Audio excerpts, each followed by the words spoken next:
کو سزائے موت جو کہ جس جو اس کا ڈائریکٹر جنرل تھا, کیونکہ he said before the court کہ مجھے بھٹو نے کہا کہ احمد رضا قصوری ملک دشمن ہے, اس کو مارنا عین اسی ملک کی پالیسی کے عین مطابق ہے. احمد رضا قصوری کو مارنا یہ ملک دشمن ہے یہ. اور حالانکہ آپ حیران ہوں گی کہ پہلے سے میں بتا چکا کہ پیپل پارٹی میرے گھر سے اس کی بنیاد رکھی گئی. جو 5 آدمی جن کو پیپل پارٹی کا ہائیسٹ ایوارڈ ملا on 21 February 1971 at PIDC hall Clifton Karachi میں, بہت بڑی کنونشن تھی, وہ 5 آدمیوں کو ہائیسٹ ایوارڈ ملا نشان پیپل پارٹی. جیسے نشان پاکستان ہائیسٹ ایوارڈ, تو اس طرح بھٹو نے اس کو بنایا نشان. وہ کوئی 2-2.5 تولے کا اسی ایک میڈل تھا اسی. وہ 5 بندوں میں اس نے ایک تو اپنے آپ کو دیا, دوسرا اس نے دیا میر رسول بخش تالپور کو جو بعد میں گورنر سندھ بنے اور چیف منسٹر سندھ بنے. تیسرا اس نے دیا حیات محمود شیرپا کو, آفتاب شیرپا کے بڑے بھائی جو کہ ایک ٹیررسٹ اٹیک میں مارے گئے تھے, he was the governor KPK. چوتھا اس نے دیا میرات محمد خان کو جو کہ ان کے فیڈرل منسٹر تھے جب انہوں نے کیبنٹ بنائی 72 میں, اور 5واں اس نے مجھے دیا. So I am the recipient of the highest award of the People Party for meritorious services done to the party. میں نے بھٹو کے لیے 18 گھنٹے کام کیا ہے. اگر وہ میں اتنا کام کہیں اللہ اور رسول کے راستے میں کر دیتا تو میں تو شاید کو ولی اللہ بن جاتا. اور میں نے اس شخص کو جو کہ گرا پڑا تھا اس کو 3.25 سال کے عرصے میں نے اس کو اقتدار کے گھوڑے پر میں نے لا کے بٹھا دیا. لیکن جب وہ اقتدار پہ بیٹھا اور وہ اس نے جو لبادہ اڑا تھا اپنا غریبوں کی حمایت کا, روٹی کپڑے مکان کا, اور ہندوستان کے ساتھ کنفرنٹیشن کا کہ ہم 1000 سال ہندوستان کے ساتھ رہیں گے, وہ تمام نعرے جو تھے وہ ریت کے گھونڈے کی طرح گر گئے. تو I was an ideological person. میں اپنا ایک نوجوان تھا جس کی ضرورت کو اقتدار نہیں تھی, تو میں نے اس پر کنفرنٹ کیا پارٹی کے اندر کہ نہیں, یہ دیزا آپ کو لوگوں نے ووٹ اس لیے نہیں دیا کہ آپ سابق وزیر خارجہ تھے ایوب خان کے, آپ کو لوگوں نے ووٹ دیا روٹی کپڑے مکان پر, 1000 سال کی جنگ پر, کنفرنٹیشن پر. تو اس پر آپ پیچھے ہٹتے جا رہے ہیں. تو وہاں سے میرے کانفلکٹ ہوئے ان کے ساتھ پارٹی کے اندر, کیونکہ میں ایک نوجوان پولیٹیکل پرسن کے طور پر I was very ideologically oriented person. تو وہاں سے میرے اس کے ساتھ ڈفرینسز ہوئے. پھر وہ بڑھتے چلے گئے, اور جس کا میں نے ذکر کیا کہ پھر اس نے 18 حملے کرائے. مثلاً ایک حملہ جو مجھ پر ہوا بڑا انٹرسٹنگ ہے کہ انہوں نے GT روڈ کے اوپر بش لگایا ہوا تھا. تو میں گورنمنٹ ہاسٹل سے نکلا تو میں گاڑی میں بیٹھ گیا, تو انسپیکٹر غلام حسین جو بعد میں وعدہ ماقوا بنا, انسپیکٹر غلام حسین نے وائرلیس پہ کہا کہ قصوری نکل پڑا, یہ گاڑی کا یہ رنگ ہے اینڈ گیٹ ریڈی. تو میں وہاں نہیں پہنچا, میں آگے سے آگے میں ٹرن کر کے راولپنڈی چلا گیا. میں ہمیشہ ٹائم کو بریک کر دیتا تھا, مجھے پتا تھا کہ میں مارکڈ آدمی ہوں مجھے, تو میں اپنے پریکاشن اپنے طور پر لیتا تھا. تو وہاں پہنچ گیا اسی ٹائم. اس کی گاڑی کا کلر وہی تھا, محمد علی ایکٹر, تو وہ میری طرح لمبا تھا, گاڑی کا کلر بھی اس کا میری طرح تھا. تو دے اوپن فائر آن ہم. اس کا سیکرٹری مارا گیا, وہ ہی سروائیوڈ. اور اس نے بڑا شور شاہ بجایا کہ مجھے فلاں ہیرو نے کرایا یا فلاں ڈائریکٹر نے کرایا. دین اس کو جا کے حفیظ بھی زیادہ نے جا کے اس کو شٹ اپ کال دی کہ تم پر نہیں تھا, یہ meant for somebody else, you should thank your star کہ you survived. اسی طرح ایک حملہ جو تھا وہ انسپیکٹر غلام حسین اپنی اس نے انویسٹیگیشن اس نے بتایا کہ مجھے انسٹرکشن تھی کہ تم اس کو مارنا ہے. تو میں نے قصوری صاحب کو ٹیلی فون کیا کہ میں ایک سرکاری ملازم, مجھے نکال دیا, میرا ساتھ دیجیے. تو کہتے ہیں مجھے پتا تھا کہ قصوری صاحب کی ایک ریپوٹیشن تھی کہ لوگوں کا کام بہت کرتے تھے. تو انہوں نے کہا کل آ جانا فلاں ٹائم پر, تو میں I will take care of you. کہتے وہ اس ٹائم پر ہی واز ویٹنگ فار می.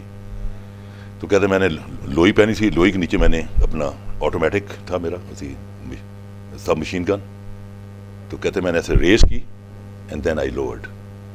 اور کیوں لوور کی, جمعے کا دن تھا, تو میں نے جمعے کی نماز پڑھنی تھی. تو اندر سے میری آواز آئی کہ غلام حسین تم نے تو جھوٹ بولا, تو سچ سمجھ کے تمہاری مدد کے لیے کھڑا ہوا ہے. اور میں نے جب ان کی کڑیل جوانی دیکھی احمد رضا قصوری کی, تو میں نے کہا غلام حسین اللہ کو کیا جواب دو گے کہ 4 ٹکوں کی خاطر, کچھ 4 عہدوں کی کام اوپر ترقی کے لیے تم نے ایک انوسنٹ بندے کو مار دیا. کہتا یہ ایک فلیش آیا میرے مائنڈ میں, آئی لوڈ مائی گن, اور میں جا کے میں نے اپنا جیپ پہ بیٹھ کے اور میں نے اپنا جو ڈائریکٹر تھا اپنا آپریشن میاں اپنا عباس، اس کو بھی بھٹو کے ساتھ پھانسی لگی تھی، میاں عباس کو میں نے ٹیلی فون کیا کہ جی میں آج ان کو ڈھونڈتا رہا ہوں، مجھے ملے نہیں. تو اس طرح آپ کو بہت سارے انسیڈنٹ ملیں گے. میں تو خود حیران ہوں کہ اللہ تعالیٰ نے مجھے کس طرح بچایا. اور پھر وہاں آدمی کو یاد آتی ہے حضرت علی کا وہ قول کہ موت خود زندگی کی محافظ ہے، جب تک اس نے آنا نہیں اس نے زندگی کی حفاظت کرنی ہے. اور یہ اللہ کا کرشمہ ہے کہ دیکھیں یہاں کو مارنے والا نہ کوئی کالا بدماش تھا، نہ کوئی شیدہ بدماش تھا، بلکہ فیڈرل سیکورٹی فورس کے شارپ شوٹرز. تو اللہ تعالیٰ نے جب اللہ تعالیٰ آپ کو پروٹیکٹ کرے تو پروٹیکٹ کرتا ہے. اور میری یہ دل کی ایک آواز بھی ہے کہ مجھے جو اللہ تعالیٰ نے مجھے آئی ایم ناؤ 76، میں آج بھی ایک 26-27 سال کے نوجوان سے زیادہ میں اسٹرانگ ہوں اور زیادہ کام کرتا ہوں 18 گھنٹے کا. میری ایک دل کی آواز ہے کہ میرا ایک اس ملک میں رول ایک آنا ہے اسی چیز، کیونکہ اللہ تعالیٰ ایسے آپ کو حوادث سے محفوظ نہیں کرتا. یہ جو حوادث سے کرتا ہے تو آپ کو ٹرین کرتا ہے، آپ کو چزلڈ کرتا ہے، آپ کو تجربہ دیتا ہے، آپ کو ایک جہاں دیدہ شخص بناتا ہے. تو یہ جو میں 18 حملوں میں سے بچا ہوں تو کوئی اللہ نے میرے ہاتھ سے اس ملک کے لیے وہ کام لینا ہے. بالکل ڈیفینیٹلی کوئی کام لینا ہے. احمد رضا قصوری صاحب، آپ نے اتنے نشیب و فراز دیکھے اور بہت سی آپ نے اچیومنٹ بھی لی. اب آپ کو کیا لگتا ہے کون سی ایسی اچیومنٹ رہ گئی ہیں جو آپ کو بھی لینی ہے یا جن پہ آپ کو بھی کام کرنا ہے؟ ایسے کون سے ایشوز ہیں؟ دیکھیں میرے بہت ہیں. My mind is loaded with ideas of the progress of this country and not of this country for Muslim امہ. میں بہت دور تک دیکھنے والا ایک پولیٹیکل آدمی ہوں. تو وہ اس سے پہلے کہ وہ آئیڈیاز میرے ساتھ 6 فٹ دفن ہو جائیں قبر میں میرے ساتھ، ان آئیڈیاز کو میں کینوس پر لانا چاہتا ہوں کہ شاید اللہ تعالیٰ جو ملک میں کرائسس سچویشن ہے، جو ملک اس وقت عالم اسلام کرائسس میں گزر رہا ہے. دیکھیں پاکستان کے بہت سارے پلس پوائنٹ ہیں جو آج تک کسی نے نہیں بتائے. مثلاً پاکستان وہ چند ملکوں میں سے جس کے 4 کلیئر ویدرز ہیں، 4 کلیئر ویدرز. بالکل. پاکستان کے گلیشیئرز ہیں، ہائی ماؤنٹنز ہیں، دنیا کی ٹاپ ماؤنٹنز ہیں، اور اپنا ریورز ہیں، پرینیل ریورز ہیں، پلینز ہیں، سمندر ہے. بالکل. پاکستان کی 2 اکانومی ہیں، agriculture economy and industrial economy. اور پاکستان کی اکانومی کے جو شاک ابزرورز ہیں وہ اس کی ایگریکلچر میں ہیں، کیونکہ جس ملک کے دانے اپنے ہونا اس کی آزادی کوئی نہیں چھین سکتا. پھر پاکستان از the 6th largest army in the world, most disciplined, highly trained and professional army in the world, جس کا ایک انٹرنیشنل امیج ہے. وہ آرمی ہمارے پاس ہے. We are a nuclear power. ہمارا جو بیوروکریٹ ہے ہی از ایز انٹیلیجنٹ، میں ساری دنیا ٹریول کرتا ہوں، as any bureaucracy of the world. آپ کا جو صنعت کار ہے، آپ کا فسکل ورڈ کا بندہ ہے، he is as clever as Jews could be. آپ نے ایک آغا حسن آپ نے پیدا کیا، who was galloping in the international world. پوری جوش لابی نے اس کا رہا تھا. اور یہاں درجنوں کے حساب سے آغا حسن آپ نے اگر موقع دیا جائے تو وہ دنیا میں بڑھیں. اور آپ کا جو لیبرر ہے اس نے آج مڈل ایسٹ اور انگلستان کا جو انڈسٹریل بوجھ ہے اپنے کندھوں پر اٹھایا ہوا ہے، because it's cheapest available labour in the world, اور they are most very hard working and dedicated. ایک ایریا کمزور ہے، we are the weakest in that area, and that's a leadership. That's a leadership. اور قومیں جو ہیں وہ قحط سے بچ جاتی ہیں، قحط و رجال سے نہیں بچتی. آج پاکستان میں قحط و رجال ہے، اچھے انسانوں کا ایک قحط ہے. اور میں عام طور پر کہا کرتا ہوں کہ قوموں کی بقا اور سلامتی کی ضمانت نہ آئین سازی دیتی ہے نہ قانون سازی دیتی ہے. آپ جتنے مرضی قانون بناتے ہیں، جتنے مرضی، نہ قانون سازی. وہ صرف ایک چیز ہے، وہ ہے مردم سازی. اور اللہ کے حبیب نے یہی کچھ کیا. یہ نہیں کہ غار حرا سے نکلے اور مکہ میں آ کے ریپبلک آف مکہ بنا دی، بلکہ 13 سال جو مکی پیریڈ ہے وہ مردم سازی کا پیریڈ ہے. اگر آپ نگاہ دوڑائیں تو آپ کو نظر آئے گا کہ اللہ کا حبیب ساری رات اپنے کچے کوٹھے میں اپنے ساتھیوں سے مشاورت کر رہا ہے کہ اس گلی میں عمر بن عاص رہتا ہے تو کافر، لیکن کفر میں بھی اس کی ایک آن بان ایک جرنیل صفت ہے. اس گلی میں سعد بن ابی وقاص رہتا ہے، بہت کریکٹر والا آدمی، یار اس پر کام کرو، یہ اگر ہم راستہ شامل ہو جائے ہمارا انقلاب تو. اور پھر اللہ کے رسول نے پبلکلی دعا کی کہ یا اللہ مجھے ان 2 عمروں میں سے ایک عمر دے دے. ابو جیل کا نام بھی عمر تھا، تو ایک عمر جب حلقہ بگوش اسلام ہوا تو پھر تاریخ آپ دیکھ سب بتاتی ہے کہ وہ عمر جس کی والدہ کہا کرتی تھی کہ میرا بیٹا زمانہ جہالت میں اس کو بکریاں چرانی نہیں آتی تھی، جب وہ رسول کے ٹیٹوریل گروپ سے پاس ہو گیا، جب وہ رسول کے مدرسے سے فارغ التحصیل ہو گیا، جب وہ رسول کے رنگ میں رنگا گیا، تو وہ شخص جس کو بکریاں چرانی نہیں آتی تھی اس نے کیسر و کسرا کو چرا کے رکھ دیا۔ تو جو تھیوری میں ڈیولپ کر رہا ہوں وہ یہ ہے کہ نظام بذات خود کوئی نہیں ہوتا، نہ نظام کی پہچان ہوتی ہے، نہ نظام کی آئیڈینٹیفیکیشن ہوتی ہے، نظام چلانے والے اس کی پہچان بنتے ہیں۔ اب نظام چلانے والے مضبوط ہیں، نظام مضبوط ہے، چلانے والے کمزور ہیں، نظام کمزور ہے، چلانے والے کرپٹ ہیں، نظام کرپٹ ہے، چلانے والے آنیسٹ ہیں، نظام آنیسٹ ہے۔ یہ اور جیسے کہ انگریزی میں کہتے ہیں it's not the gun which matter, it's the man behind the gun which matter. توپ کی اہمیت نہیں، توپچی کی اہمیت ہے۔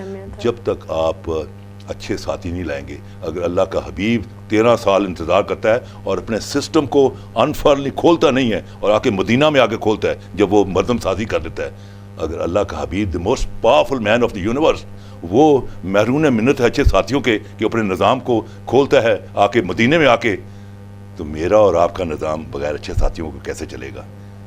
اگر آپ نے چور ڈاکوں اور بدماشوں سے چلنا ہے تو اس کو جمہوریت کہہ لیں، جو مرضی کہہ لیں، فیل فیل فیل۔